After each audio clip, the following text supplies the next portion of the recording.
Namaste, welcome. One of the biggest challenges of breaking through deep yoga backbends is that stage in the asana where most of the weight of our upper back is already hanging towards the back of our body, such as in, for example, in the Ustrasana, camel position. Now when we are leaning back already, because the weight of the body, most of the weight of our upper back is already towards the back, the hips and the lower spine will naturally contract. It's a natural behavior and their attempt to keep the rest of the body stable is to curl back. And then, worst is we will be tempted to push the pelvis forward in our attempt to curl back, which I am not a big proponent of that, pushing the pelvis forward, because the moment you push the pelvis forward without you creating the space here, you are actually not curling back, you're actually flexing and you're folding, because the mid-spine will naturally contract as you push the pelvis forward. So this tutorial might help you add a little bit more, I would say, space and lightness, especially the upper spine as you curl back. So you may add some inputs that I will be sharing with you to your present practice of backbends. So it has something to do with creating the space already right before you enter the asanas. And the space that we will be creating will predominantly be felt around the upper spine, the chest area and the mid spine, because for me the healthiest way of doing the back bend is predominantly should be felt around the spot of our spine. There will be some extension in the lower back, but the lower back should, as much as possible, maintain its neutral alignment. Of course, you will have to open the lower back in the process, because as the weight of the body sustains back, the hips and the lower back will just naturally go forward. Don't worry about that. They will just go forward, especially when this part of your spine is open. And then of course the neck will have to open as well. So I would like to approach backbends or any other asanas actually from the perspective of the breath and the bandhas. And without me being too technical, what we're going to do, what we're going to achieve is this. We will be attempting to do our backbends without us pushing the pelvis forward, so we want to keep the space open and light from the lumbar spine down to the hips. And mostly we're going to feel the backbend here and extend the backbend all the way to the tops of our spine. Alright, so the drill is this. You're going to open the fronts of the chest and the ribs gently forward, but don't push them, rather you allow the arms and the shoulders to open wide as you lift the space up and then suspend the upper back up. So it's like you're going to roll the arms wide enough, but don't push them down. If you push them down, they will contract. Rather, they are hanging to the side. And as you do that, the fronts of the chest open as you breathe the lower spine in and out. So you don't push the pelvis forward, rather you want to keep the lower back and then the hips somehow aligned, or maybe a little bit tilted to the back. Don't worry, the hips will just go forward as you shift the weight of your shoulders back. So let's do that in the Ustrasana or the camel. Right, setting up, make sure your shoulders are aligned.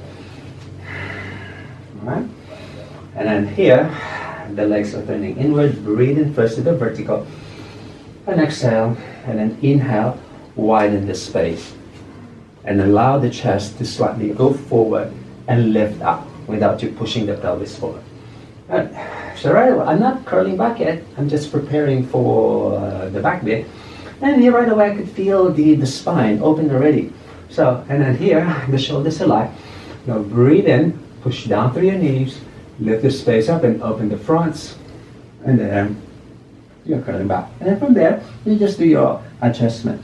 See, I then push my pelvis forward, rather I approach my back bend from the rising breath and the opening of the upper spine. You're going to lift it up, all right? Keep the foundation solid, keep drawing the breath from here. Open, open, hang, and then you curl back. As opposed to push forward and then you curl back. See, it's really very different inside. Looks like from the outside you're curling back deeper when you push the pelvis forward, but it feels really heavy inside. So I like your way of doing that. Is to stand up, let them hang, open this wide, lift the space up, up. It's like a hook actually inside the body, and then there, curl, and then open. And here the lower back feels neutrally open. Yeah, of course there will be some extension there, but mostly here. Feels good actually. And then open the neck, open the throat. Yeah. And then breathe it. And release. Breathing in. Rise hands to the vertical. Alright. And then place the hands in front and then do your next element. So when we apply that in a deeper back bend like the Kapotasana, the principle is the same. Although it will require more strength and more awareness, but progressively you're going to get there if you apply the same principle that I'm sharing with you.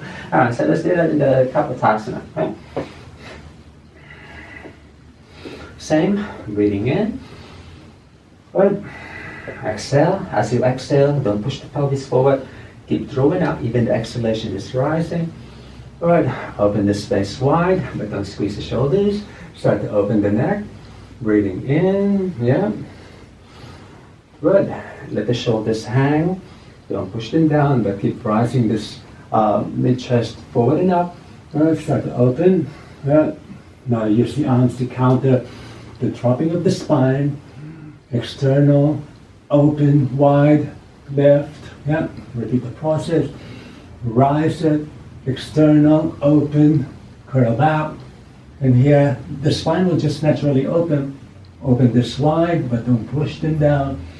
Use the arms to create a little bit more of that resetting forward. Good. And then there, widen the collarbones in front.